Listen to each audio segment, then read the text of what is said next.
And thank you, Sarah, and to FFR for hosting this Zoom conversation. I know it's difficult times. We're all living in our different parts of the world, and it's nice that we can come together online and have these kind of chats with special people who I'll introduce momentarily. But basically, the idea for this conversation came about a couple weeks ago when I was invited to talk to a friend's class of college students about the film series that we made called The Journey. It was filmed, as Sarah mentioned, 5 years ago. It was published in 2016 by the New Yorker and Field of Vision.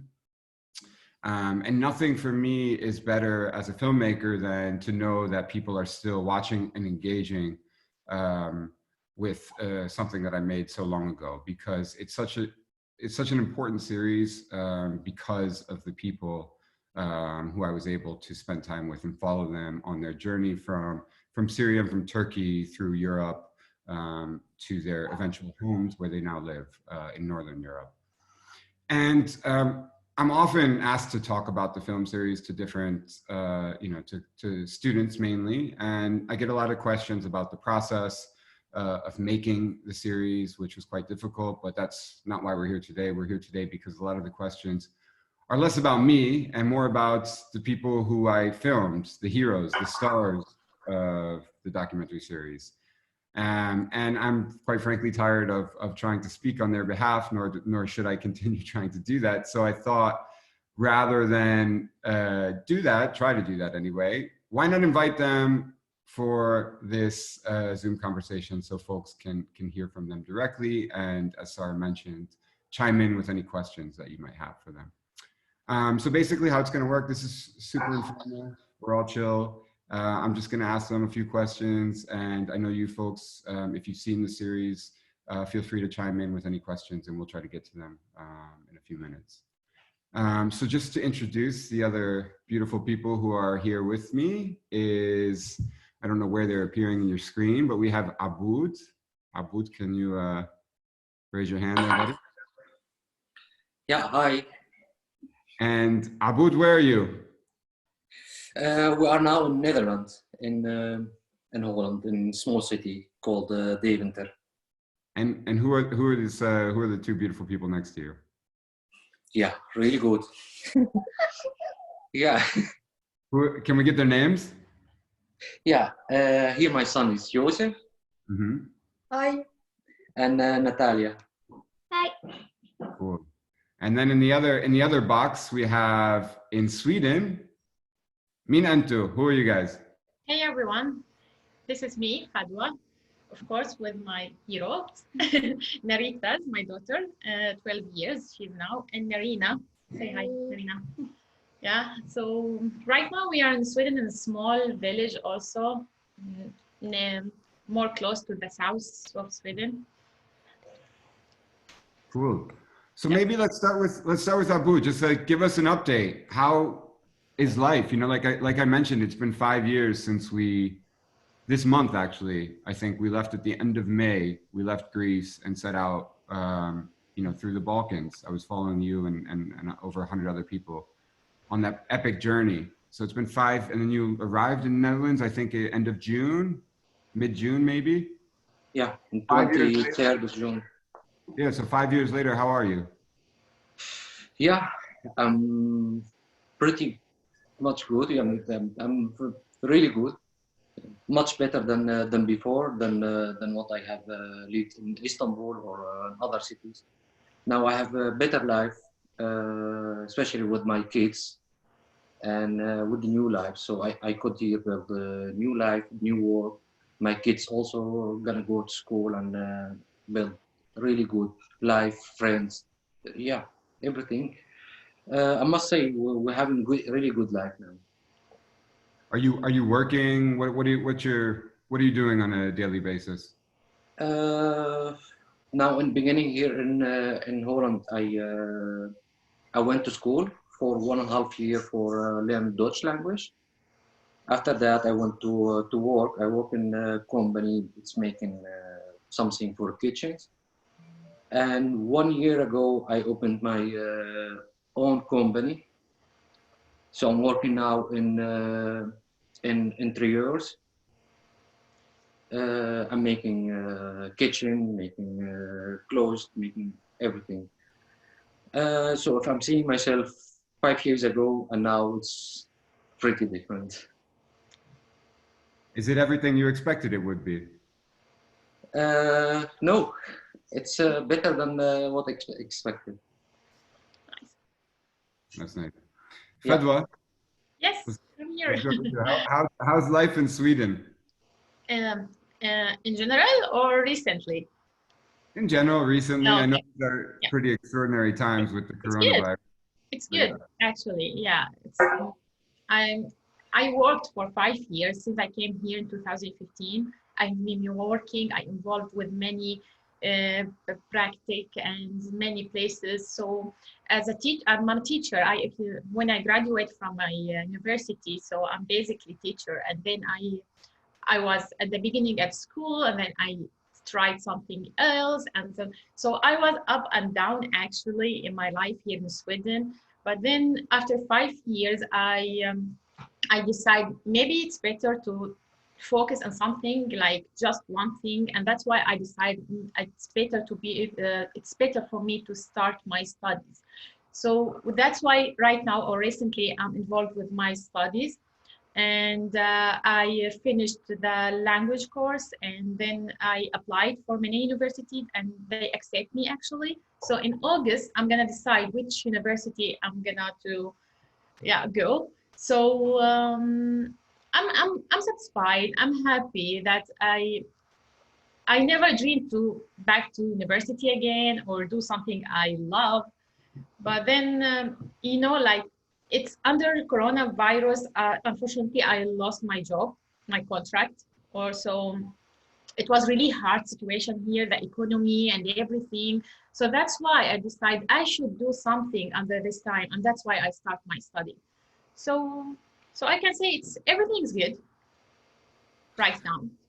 It's amazing. I remember from hearing from both you and Aboud and many other parents from Syria and other countries while we were on the journey to Europe that, the reason that you were so motivated to make this difficult trip to Europe was less about you and your situation, but, about the future for your children. So maybe definitely. Yeah. Yeah, definitely. For me, like since I took this decision, I didn't like thought a lot or think a lot about myself. It was like I should just decide like what's better for my daughters. You know what I mean? It wasn't so safe, unfortunately, in my country, and the whole situation. Like it was like something. I don't know if I'm doing the right thing or if if I took the right decision. But anyway, when I decide, so I just took this step, and I'm not regret at all, because I'm really happy. And when I see them like safe and happy and healthy and nothing wrong with them and surrounded with lovely people, so this is make me feel really proud. So I did the right thing. So yeah, and for sure when I look at their future, so or I can see, so this is for me enough to be happy. Amazing. Narita and Narina, Yes. how are you guys? We are fine. Yeah. Yeah. How's life in Sweden? Describe it to us. You can start, Marika. Yes. It's actually very fun. It's actually very fun to be here in Sweden. I don't feel like I'm different. I feel like I know the people and I feel safe and sound with them. So that's something I love. And especially when I got my mom here, I decided to support. So that makes me very happy and like safe and sound. So yeah. What about you? Narina? You like it? You Yeah, I like Sweden because I have much friends and like I'm safe. So, and it's like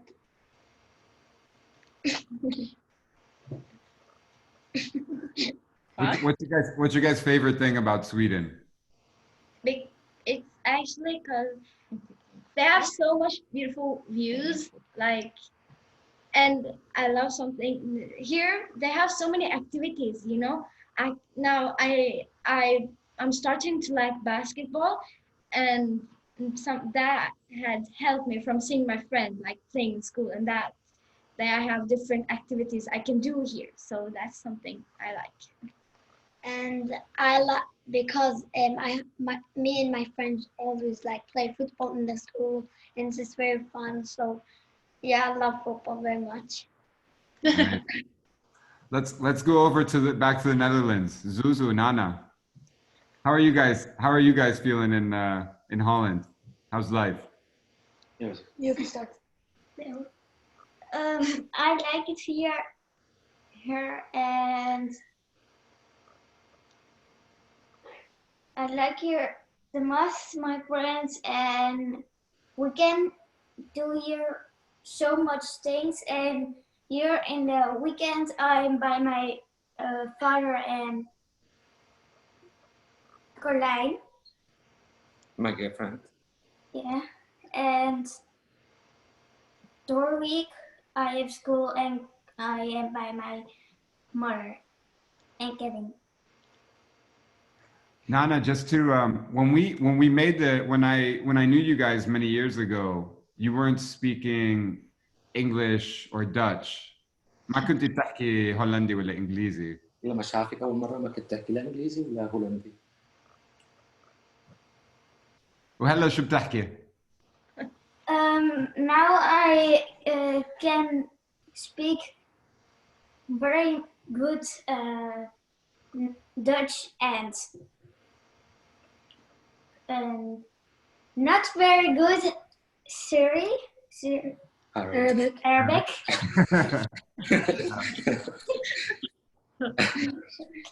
Are you عم تنسي العربي؟ شوي شو are you forgetting the Arabic? Yes, very much. What do you speak with Aboud, with Baba? Now with me, she's speaking Arabic, and with Christina too, but with all other people like just Dutch. So she's speaking Dutch more than Arabic. Zuz. I like the Netherlands because it's you have very much freedom to do everything, like and everyone here is happy on the street, and everyone's is greeting you. Everyone's greeting you in the street? Yeah. Outside? Okay. So people are friendly. Yeah. But you can say also what are you doing? Go to school, activity? Well, I go to school. Next year I have high school, and I'm doing now free running. I want to do kickbox. Wow. And that was it. Amazing. So you feel Dutch? Yeah. Yeah. You feel at home. You feel at home in the Netherlands. Yeah, a little bit. What are you guys saying in Sweden? Do you feel Sweden? Yeah, for me, yeah, I can't recognize them. They are totally, totally Swedish girls.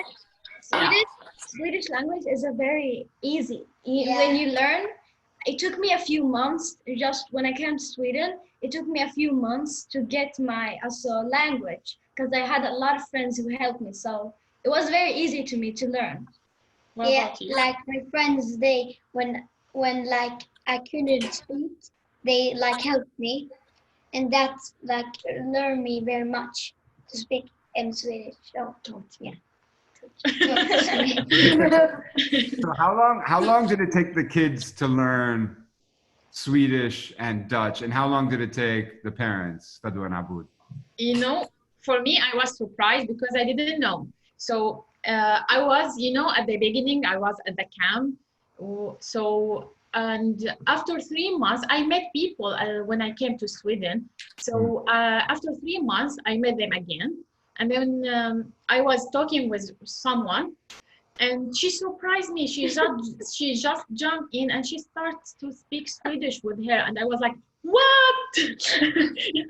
I didn't even know because I don't know. I couldn't speak the Swedish that time, so she didn't speak with me. So I didn't know. So and I was like really surprised because it was like just less than 3 months. So yeah, she surprised me. And this is same for Narina. Yeah, she started to go to kindergarten, and then like after 1 month, she started to just spit it out like everything in Swedish.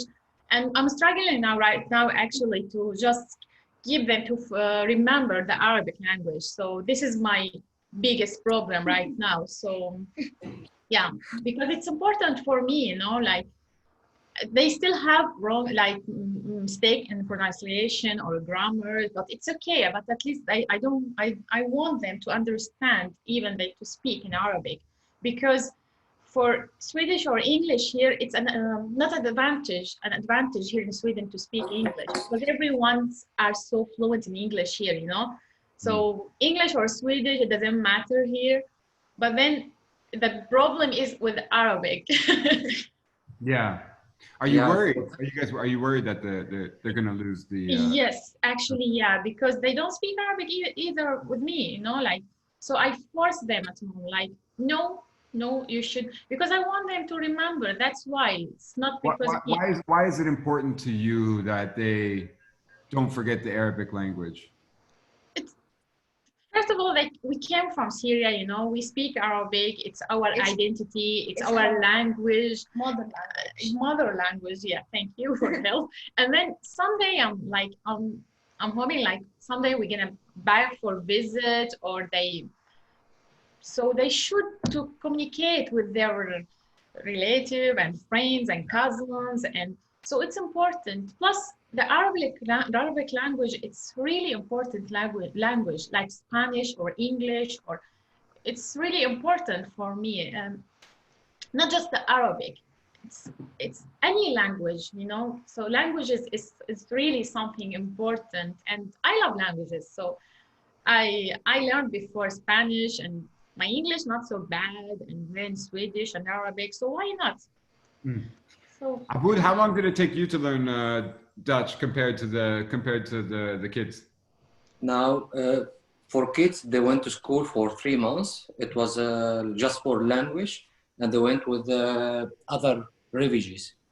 Okay. Over there, they learned a little bit of Dutch, because all the kids, they speak just Arabic in the class. After that, they went to real school, or like the school, Dutch school. And after a few months, they came back home. Or, yeah, they came every day back home, but they were like speaking like really pretty much Dutch. So I must say, after 1 year, they spoke really good Dutch. For me, it took longer. You're still learning. I'm still learning. It's hello. Yeah. it's like really difficult language, I must say. Really difficult language. It's not easy language. No. But now I'm learning more than the school. In school, I learned the grammar, the few words, and other things. But in work, because all time I'm speaking Dutch, I'm listening Dutch, so it's getting better and faster. So it took me 3.5 years to speak that good.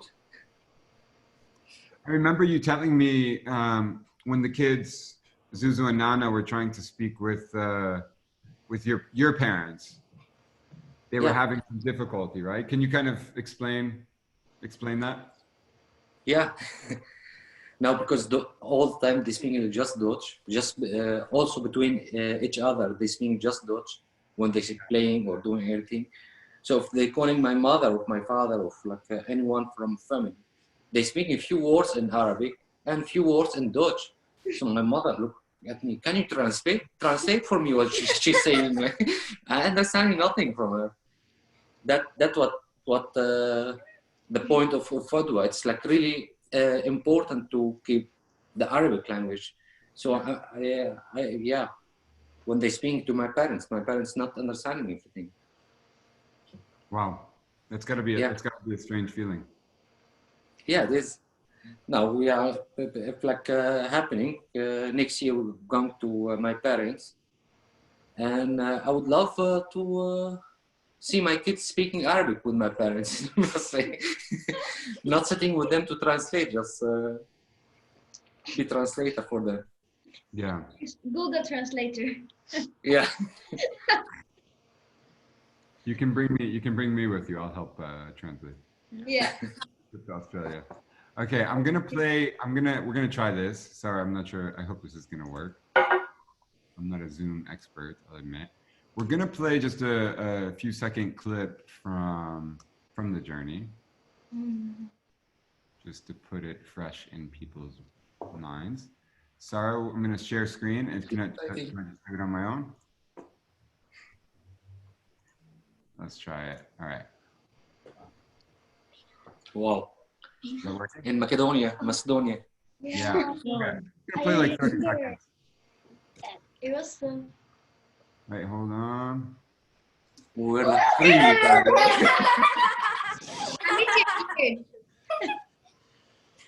المرة الماضية نينا. لمنطقة مقدونيا مسكنا براس الجبل ورجعونا على ليونا وهلا يعني صار عندنا خبرة تقريبا بالطريق مزبوط ما عاد نبعد عن السكة بإذن الله لنوصل لصربيا. لا تفوت على الزرع لا حدا يفوت على الزرع يا ما بتفهموا يا شباب ورانا مسلحين بس ما قربوا مننا في حوالي 12 شخص ورانا يمكن خافوا من الجروب لأن جروبنا كتير كبير والشباب استنظروا حتى العيال كلها تفوت لجوا لحتى إذا قربوا علينا يقربوا على الشباب والشباب تقدر تحمي الجروب كلياته ما نحن بأمان هلا بس إن لساتهم ماشيين ورانا ما بنعرف مين هن بالضبط مشلحين ولا مو مشلحين مو خايفين منهم بس قادرين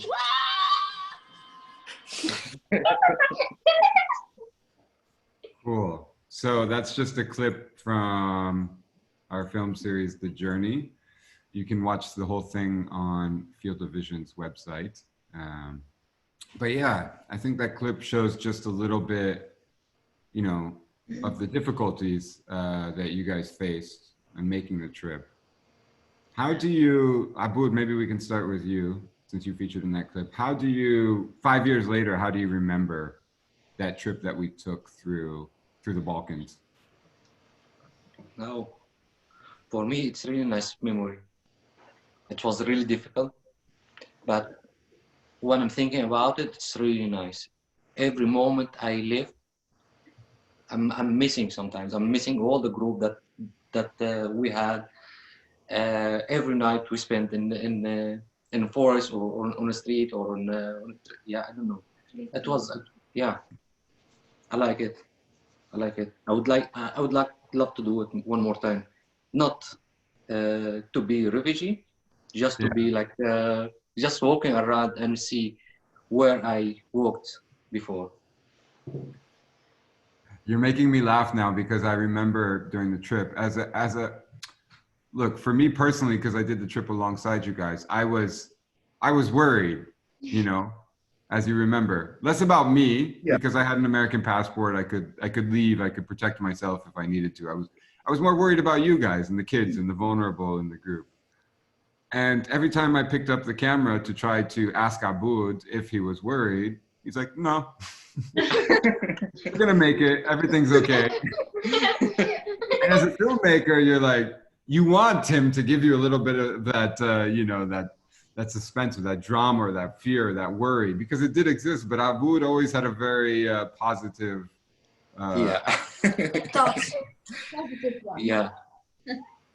I mean, we were being followed. Why weren't you worried? I mean, we were being followed by people who we thought might, you know, rob us, and we were completely out there on our own. It was quite scary, wasn't it? No, yeah, we were like more than 100 people, and there were like 5 or 6, so we're like really big group, and yeah, that's make me feel a little bit of safe. And all the people they were around, like I trust. So I was keeping all time like just positive. So I wasn't worried about it. I don't know Okay, why, so but yeah, so we have protection against people who might have been able to have wanted to rob the group. But what about from the authorities? Because you knew in the months before, you know, the week that we took the trip, the week that you guys organized 100 plus people was one of the first weeks that such a large number of people went through Northern Macedonia, Serbia, and the Balkans to reach Northern Europe. And it kind of created the pathway that hundreds of thousands of people would use later in 2015 in your footsteps. Why weren't you scared? Because after hearing all the stories from Firas and Hisham and the other guys, why weren't you worried about, you know, getting arrested, getting detained, getting abused, getting sent back to Greece, so on? Why wasn't you scared of? I was scared of it. I must say, when we were on a border between Greece and Macedonia in the beginning, in the night, I was a little bit of scared because we were like really small group, and we were scared from police. We were scared, or I was scared from police of coming to catch us and send us back or something else, put us in jail. I don't know what's gonna happen. This moment, I wasn't feeling like really comfortable, and also I was scared from the stories that I hear from other people about the police in Macedonia when they catching people, send them back, or doing something not really good with them, or with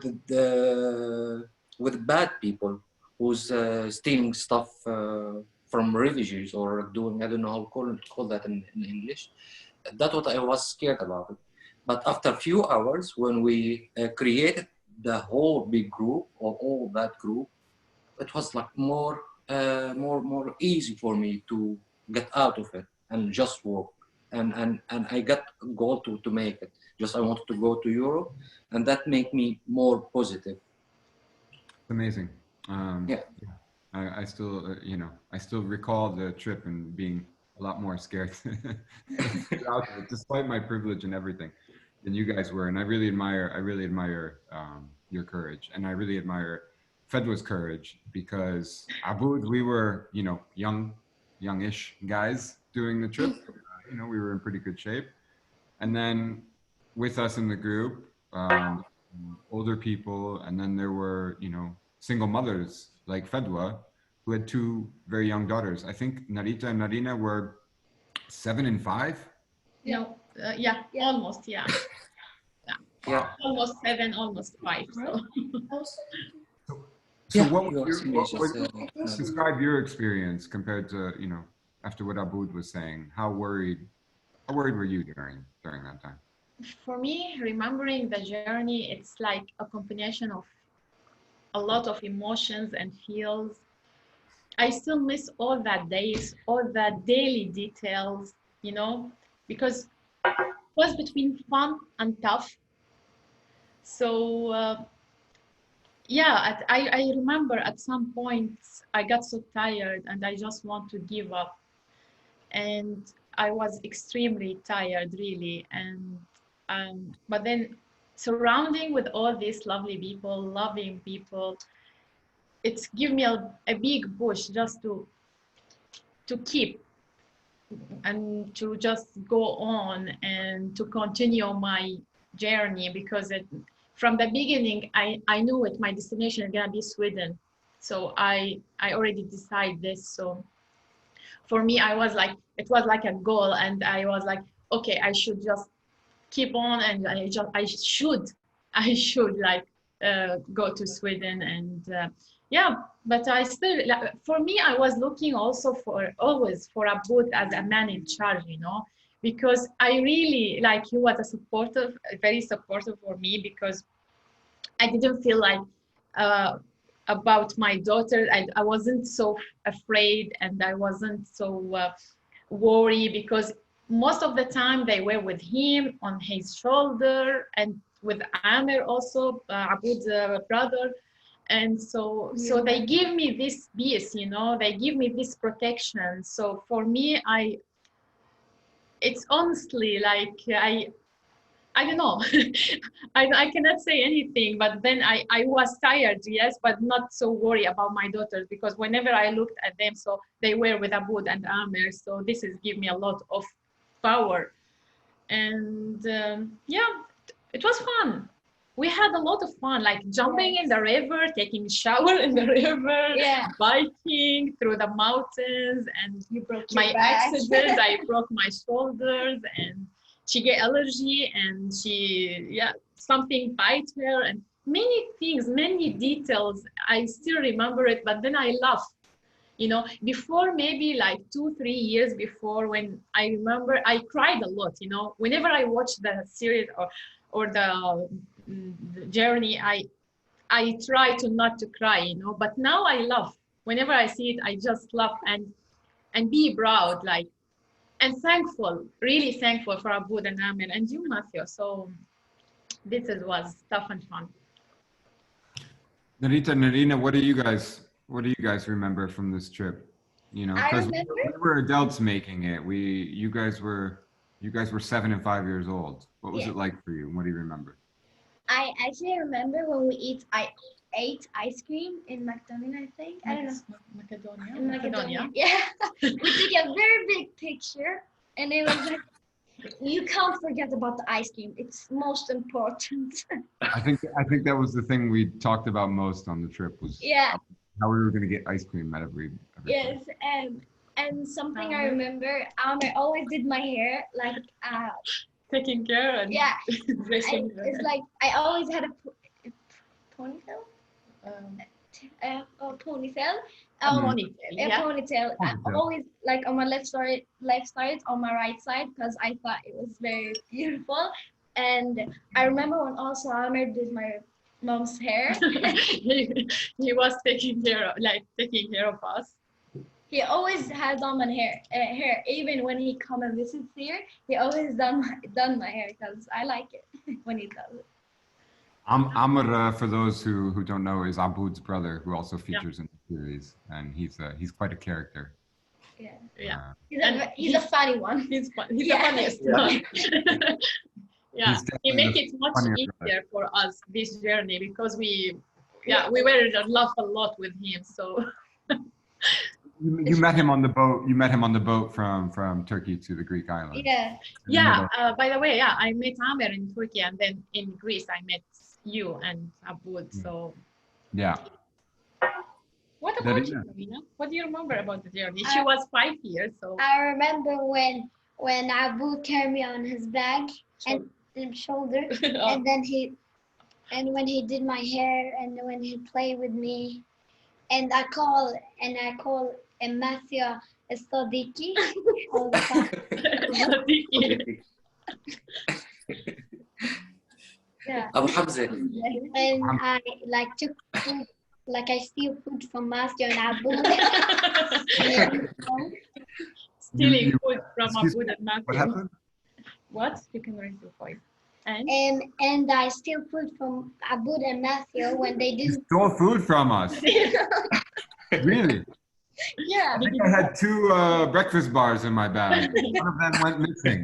no, she means your privacy things, like you had nuts or something in your bag, and then she tried to.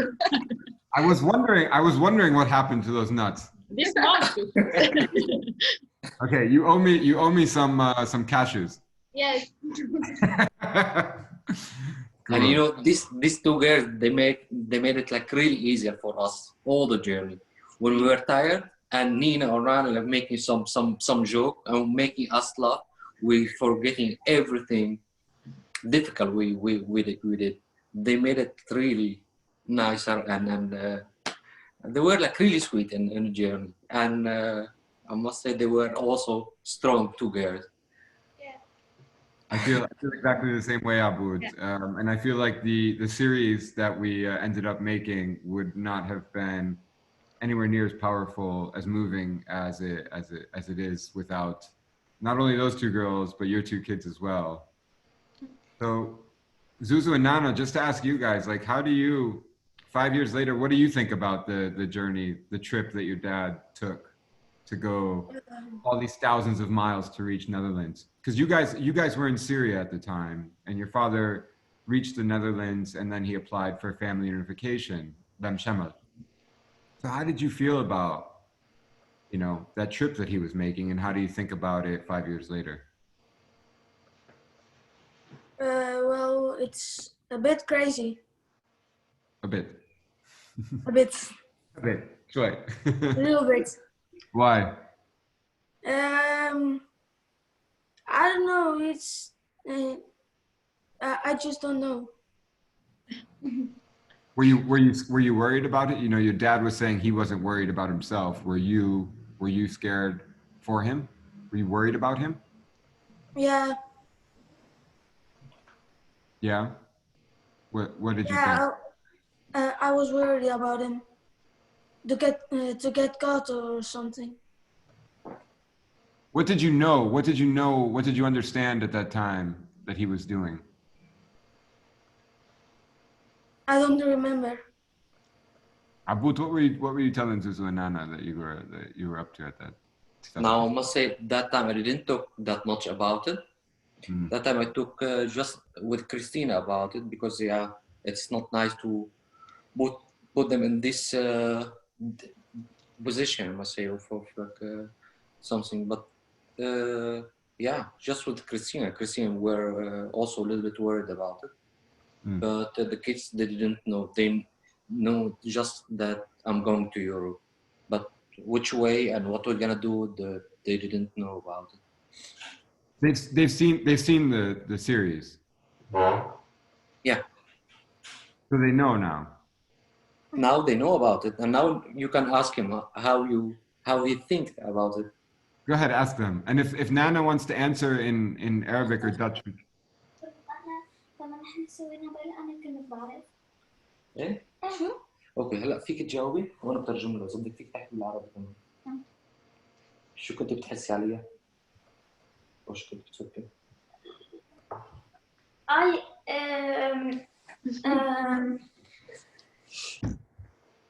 There we go. Go on. Yes, Arabic. I can translate. بالناس لما هو كان راحوا كان هو بتولد وكان برا، وبعدين بدأت له و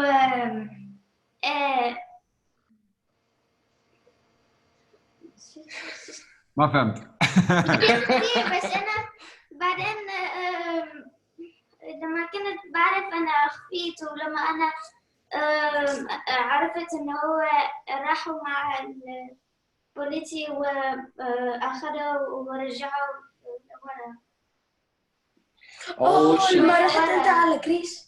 she's talking about the first time when we went to Greece and the police cut us and sent us back to Turkey. Mm. Yeah, that time she's talking that she was worried about it. Mm. Yeah. Okay, Zeus, do you want to say anything about your feelings after watching the series and everything your father went through? I'm just amazed. Yeah? About what? That he just did it. He just go for it. Mm. Are you proud of him? Yeah. That's really nice. No. Okay, I want to open it up in a second. If there's any questions, I think you can write them in the chat. If anyone listening has any questions, they can write them in the chat, right? Yes, in the chat. And then we're going to Yep, read them. if you have any questions, please drop them in the chat section or in the Q&A, and I'll read them out to Matthew if Matthew can see them himself. But let me know, I have some questions, by the way, but you guys continue and let me know. Yes, I want to ask just one more question before opening up, so it's okay. Yes, please. Okay. So, you know, guys, my family background, you know, my ancestors were immigrants to the United States. The United States is largely a country of immigrants. And so for me, it's always been something kind of natural that people would move from one place to another. But in Syria, you know, both Fadwa and Aboud, you guys are from Damascus, which they say is one of the oldest continuously inhabited cities in the world. I don't know how long your roots, you can trace your roots. Aboud, I think you and I have talked about this, like hundreds of years your family has been in Damascus, I believe. You know, you guys weren't planning on necessarily leaving and never going back to home, but as the situation would have it, you were compelled to, you had to. At the same time, there have been so many forces around the world in Europe and elsewhere who have expressed a lot of anti-immigrant, anti-refugee, anti-Syrian, anti-Afghan, whatever sentiment. How does it feel knowing that you guys had to leave home without the option of going back against your will? And how does it feel for you, Aboud and Fadwa, when you hear these people kind of expressing such negative things about you, despite, you know, working hard, adapting to your new life in Europe, contributing to society? What does it feel like for you guys when you hear all of these increasing voices around Europe and elsewhere and beyond? Fadwa? Me first? Yeah. Maybe I'm gonna talk about the Swedish society since I lived here. So in general, like they are Swedish people, they are quiet and friendly, who really respect human rights and respect other religion. And I like personally, like I didn't like be in touch with someone who really racist or who said bad things to me, you know. You haven't heard that directly? No, not in my face at least. So, but I heard a lot of stories around, you know. So, but I think I don't like to use this word like racist. I really don't like it because it exists unfortunately in every society. It exists in everywhere, you know. So yeah, for me it's depends the people who you are, like how you treat them and how you act and what kind of background you are reflect to this society, because we are like, for us, we still here like we are the people who came into their society, and we trying to integrate into their society also. So we should respect their traditions, we should respect their habits, and so we cannot just like force them to follow our habits or whatever, you know. Like some people, they trying to do this, which I don't like it. So because I try, like Everybody has different. I'm talking now about the two sides, you know, the Swedish society and our society. I'm not gonna say like Syrian or in general the Arabic or the other, like the people who came from Balkan also. So it's not respect to force them to follow our traditions or to, so because they respect us, you know. There is many different kind of religions here, many different habits here. So in order to respect me, I respect you. This is my point, you know, or this is my opinion. Do you think when we hear about all this racism and anti-immigration sentiment in Europe these days, do you think it's overblown? Or do you think yeah, for some, I mean, like in general, as I told you about the Swedish people, they are really calm. You can find them tamed into the nature. They are really quiet. So they a little bit, you know, closed. They living in their bubbles. So they don't like the new things. They don't like to break their routines. So, or break their routines. Sorry. So, for them, it's really important to respect this bubble for them, you know.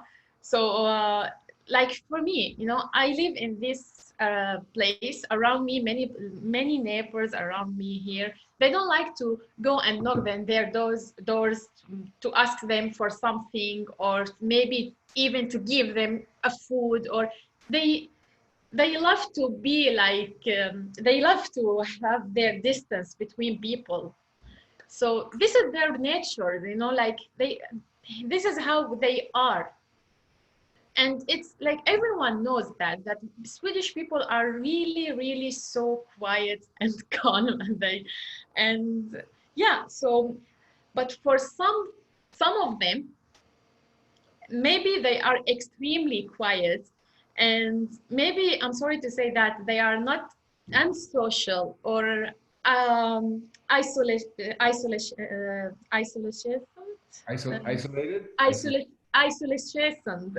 Or yeah, I pronounce these words. Yeah. So for some Swedish people, yeah, they are like this, unfortunately. But this is because they have been all the time in a small village. They haven't been out this village. You know what I mean? For some. Okay. But it's a different situation in a bigger city when you go to a bigger society. But in general, I cannot say they are racist or rude. No. Actually, they're full of respect. And this is important for me. That's nice. And for everyone, of course. Aboud, how's your experience been? Now, for me, I didn't meet any racist people. I'm working every day by different customer. So every day I'm working at customer, and every day I'm talking to the customer in Dutch language. And after a few question or like in a conversation, he or she asking me, "Where are you from? Are you Turkish or are you?" No, I'm saying I'm Syrian. Wow, how long have you been in Netherlands? Yeah, 4.5 years, 5 years. Wow, you speak that Dutch? Yeah, I'm speaking. And you have own company? Yeah. So I must say what the point here. It depends how you reacting with the people, or how you talking with people. Look, every country has a race people and has a normal people. Here I didn't meet yet any race people. So all time working with just friendly people. So I cannot say that they are racist or this kind of stuff. Do you understand what I mean? Yeah. No, it's interesting. Because we hear a lot about, there are political forces, they have a lot of support in the Netherlands and Sweden and Germany and countries across Europe. But it's interesting that, you and Fadwa at least haven't experienced, that kind of sentiment firsthand. No, I hear from friends of me that they met, like, for example, a friend of me was living in the south of Netherlands in a really small village.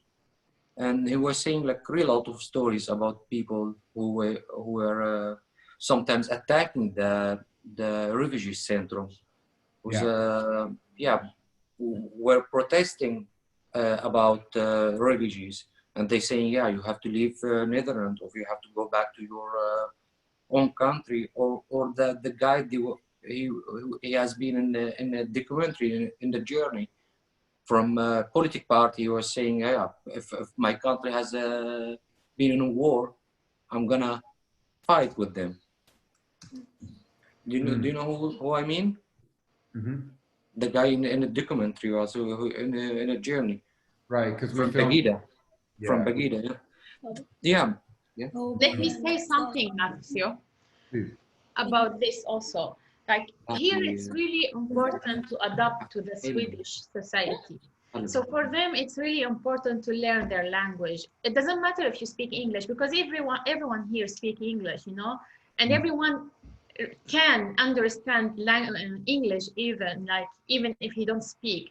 So it's really important to them not to be fluent in language, but it's really important for them to speak their language, to learn their daily habits, because they have a lot of traditions and habits, and so for them being adapted to Swedish society, this is the point. This is when the respect starts. You have to go shopping at IKEA, for example. Yeah, maybe. But there is a lot of Arabic store here, and the Swedish people, they love these products, and they always shopping these products. I got a lot of friends who actually like when they come over and taste Arabic food, like, what is that? Oh my God, so good. And I got one of my best friends. She actually eats a lot of Arabic food. She likes everything. Hannah, she's so adorable. And her mom always she's going around and buying things from Arabic stores. Projects Arabic, because they taste the food here. So they you know, they want to try. So it's a combination It's between adorable. us and them. So yeah, the same thing. They are afraid of us sometimes, you know, like they don't want to open their doors, and it's the same for us. And it's about the integration, you know. It took time. So yeah, but it's much better right now. It's much better. Like for me before, because of the language, I misunderstood many people. You know, I couldn't read them when they speak. I didn't read if they are angry, if they are happy, if they are, even if I know the words, but the sound of these words or sentences. So I couldn't recognize if they are, you know what I mean? So what they are. So this was a problem before. Because That's really interesting, because like when I went to the Arab world, to countries like Lebanon and Syria and Palestine, like, once I started learning Arabic, it made a huge difference for me in seeing people in a different way, or better understanding people. Yes, exactly. Thanks for sharing, guys. Sarah, do we have you know, just to open it up if anyone has any questions, because I know we're not going to. Yeah, if anybody has any questions, do in chat. I mean, I've had a couple of comments. Just I think someone called Mesa Al Hassan was just saying that the series radically moved all her students. But I have some questions. As what listening, it's amazing to meet you, Aboud and Fadwa. And I wanted to kind of talk to Matthew a little bit more actually about your process as well, and how you found this particular group, because you seem to have like landed on some amazing characters to follow. How did that happen and evolve? Pure chance. This is a story that was, there was very little interest in the story of refugees seeking asylum in Europe in early 2015 among editors and publications. And I think that was because of 2014 was a big year in the central Mediterranean, with a lot of people coming from Libya, as you know, Sarah, and trying to reach Italy and Southern Europe. And so I was trying to pitch this story. I'm having a very difficult time, and editors are saying, we've had enough, stories on refugees. And I told them, I'm in Istanbul. It seems like there's something brewing, and I knew that through Aboud and other friends of his. And ultimately, I didn't get any, people, I think no publications were interested in commissioning me at the time. So I just was so attracted to Aboud's charm, his charisma. He's a natural character. He's, the things he's saying, he's just positive. He just has this kind of aura around him. And I was like, you know what? Whatever, I'm just going to keep filming with him and see where it goes, with no intention of turning it into the kind of project it later became. And I think, no offense to Aboud, but I think if I would have just followed Aboud for whatever it was, a year or so, it would have been one kind of project. But what really gave the project its kind of juiciness, its life, its hilarity, its everything, its color, is when the two girls and their mother came into the picture. And that was completely by chance. Like we said earlier, Aboud's brother was going to meet him in Greece. And as he was getting on the smuggler's boat from Turkey, he happened to be on the same boat as this beautiful single mother with her two beautiful daughters. And when they came into it, everything just changed. The dynamic changed from being, a bunch of young guys being tough and whatever to, all of us, myself included, because I was part of the group, even though my motivations and my privilege were totally different. But I was worried for the girls just in the same way as everyone else was. And so it changed the whole dynamic of the group, and it changed the whole dynamic of the filming process and the final product. And of course, Zuzu and Nana are so adorable and so beautiful, and to finally get to meet them, because, Aboud was telling me for 9 months, maybe, he's doing this trip for them. And we had talked to them on the internet, on the phone, while they were in Damascus a few times. But when I finally got to meet them when they went over to Beirut before they, did the reunification with Aboud, I understood, why he was doing everything that he was doing for these two. So, sometimes you just get lucky, but in meeting such wonderful people as I was able to meet in this story, and I'm, like I said earlier, the film, the series is nothing without them. So it was pure luck, I gotta say. And so you're filming over pretty much the course of the whole year, but were you there the whole time throughout the whole journey, or would you pick particular points to go and continue or follow them, or were they at particular points? How did that work? Yeah, so I did wasn't with them on every step of the journey. For example, like on the boat from Turkey to Greece, I didn't want to join Aboud because of residency status in Turkey at the time and getting arrested and kicked out. And I wasn't, sure they weren't going to get stopped by the police and sent back but luckily he made it. So there was points like that. But then once we started the thick of it in going through the Balkans, for most of that, I was with them every step of the way.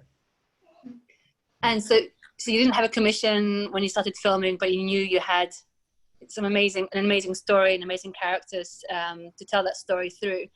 It ended up being a series. Again, not a feature film. Is that because of the platform that you managed to tell the story to, or again, can you give it a little bit of background on how that happened?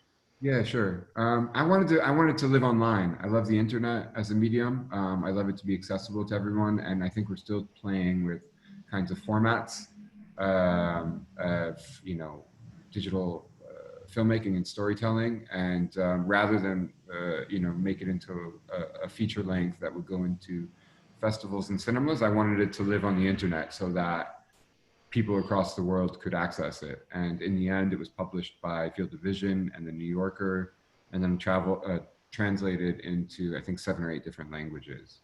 Wow. So it was seen pretty widely. And like I said, classrooms and students are still continuing to watch and engage with it till this day. And that's really...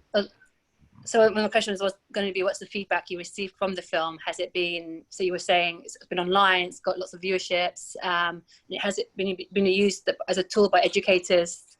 Because it's amazing to humanize, and it sounds such a cliche, but to humanize kind of, this train of migrants that we saw on the news and everything, but these are really amazing stories. And yeah. I've covered this issue for, people being forced to leave their homes for my entire career. Mainly in the Middle East region, and the amount of utter racism and xenophobia that has come from different forces around the world, whether they're in the Middle East and Europe or the United States where I'm from, is nauseating, it's infuriating. And for me as a filmmaker, as a human being, all I want to do is counter that with the stories of real people like these guys. Because once you see Aboud, Fadwa, and everything they've been through, and the kind of people that they are, and how endearing they are, you cannot have a racist attitude. You cannot make generalizations about a whole group of people from an entire country. You just can't. And that's, what I'm trying to do in this kind of storytelling, is just tell their stories so people can better understand who they are and their motivations for doing what they do. And is there going to be a follow-up? Because I'm just having this conversation and listening to Aboud and Fadwa. It's just amazing to hear, Aboud now has his own company and doing incredible things. The kids are settled, and so with Fadwa, she's been working there and settling in a small town. Is there a follow-up in the works, or? I think I bothered them enough in 2015, 16. I don't want to ask them. You don't want Matthew to come. I think we can just be friends, and that's the most amazing part about this whole experience for me, is how close I am with the guys, and continue to be, and I've visited both of them a few times. I was in Sweden just the last year with them. So I don't need to bring the camera back to them, but I'm just happy they're doing well. And so it's amazing to still have a friendship and connection with both Aboud and Fadwa. Speaking to both of you, Aboud and Fadwa, how has being involved in the film affected your lives? Or were you kind of aware that a film was going to be made about your story? Has there been anything following up from the film? Are you talking with, sorry, with yeah, you? Sorry, yeah. Yeah, with you. Okay. Hey, wake up. Sorry. Sorry, can you please ask me again? So, because I was speaking with the Matthew. So because I was asking Matthew a little bit of a background, just my own interest, but I wanted to know how has the film affected your lives? Were you aware that it was going to be viewed by so many people? Have you had people ask you questions about it?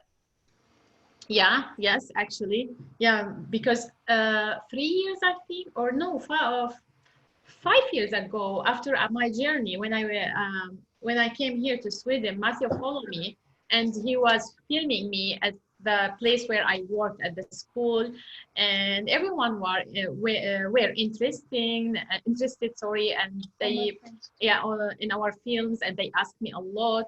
And in each place I worked, like we saw the movie together, and I tried to explain for them like what we went through, and how people really struggled. And so it's the same for school, like.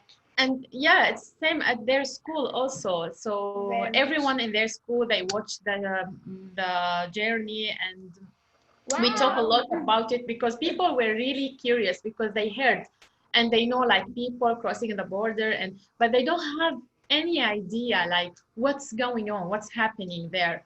So for them, it was really like they were really interested about it. And yeah, it was I don't know, it was nice. And as I said, it was a combination between emotions and feels. We cried, we laughed. So, and even people here around us, like so they laughed with us, they cried with us. So.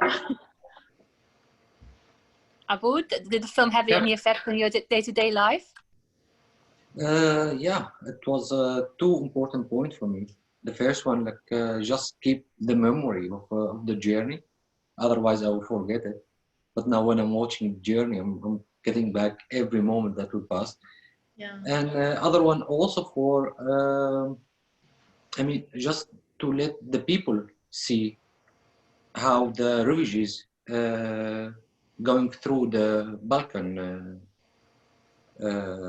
roads, I must say. Yeah, that thing like I found really important to show.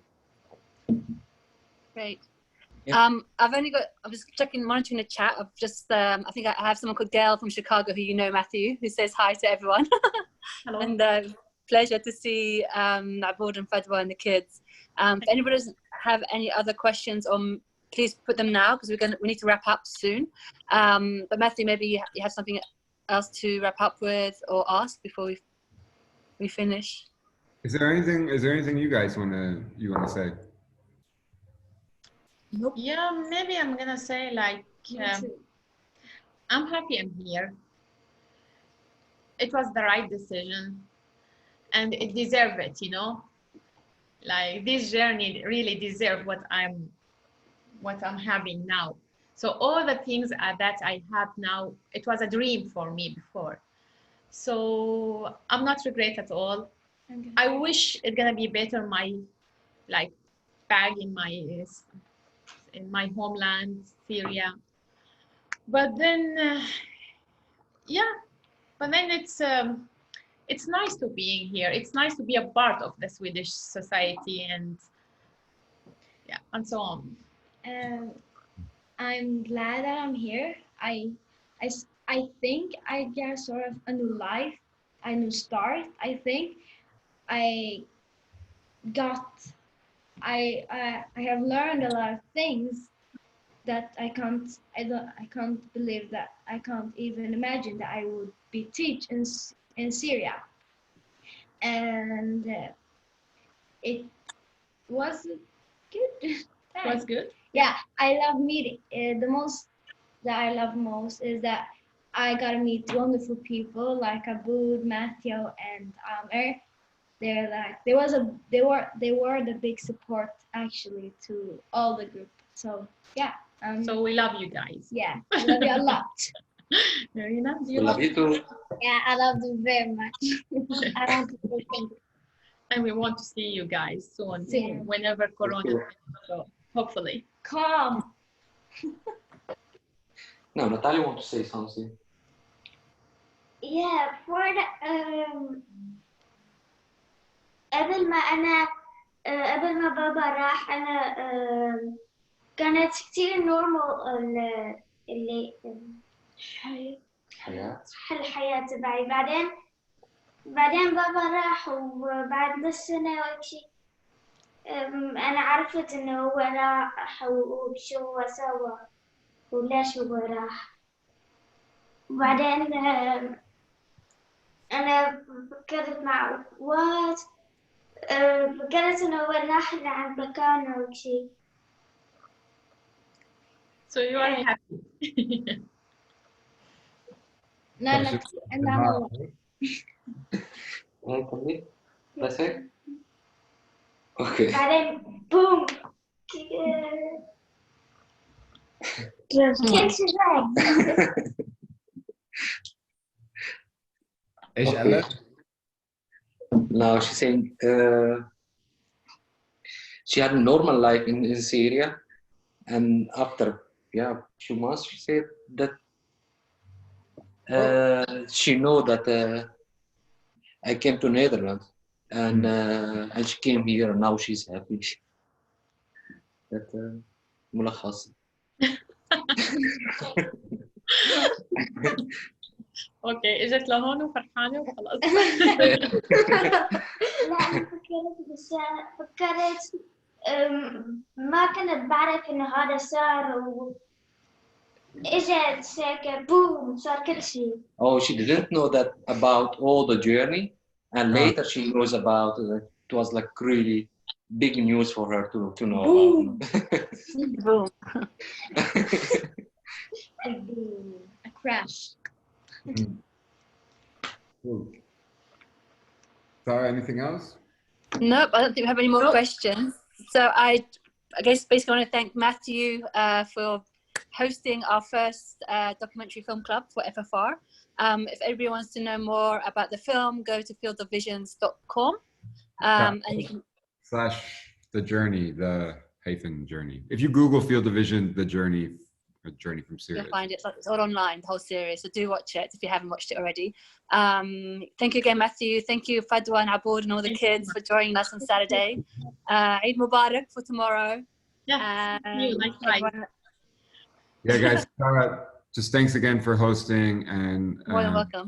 Narita and Narina, Fadwa, Zuzu, Nana, Aboud, thank you so much for joining. It's so great to see you guys doing so well. And like I said, nothing feels better as a filmmaker, as a journalist, than being able to be in touch with you and be friends with you all these years later, to see you guys grow up and do so well. So Yeah. love you all, and of course we'll be in touch and we'll talk more soon. And Yeah, thanks. everyone, thank you. See you. Thank you. Bye. Thank Thank you, you for this everyone. nice Thank meeting. you so much, Sarah. Bye bye. Thank you. Wassalamu Bye, alaikum. guys. Stay safe. Bye, Matthew. Bye. Bye. Bye.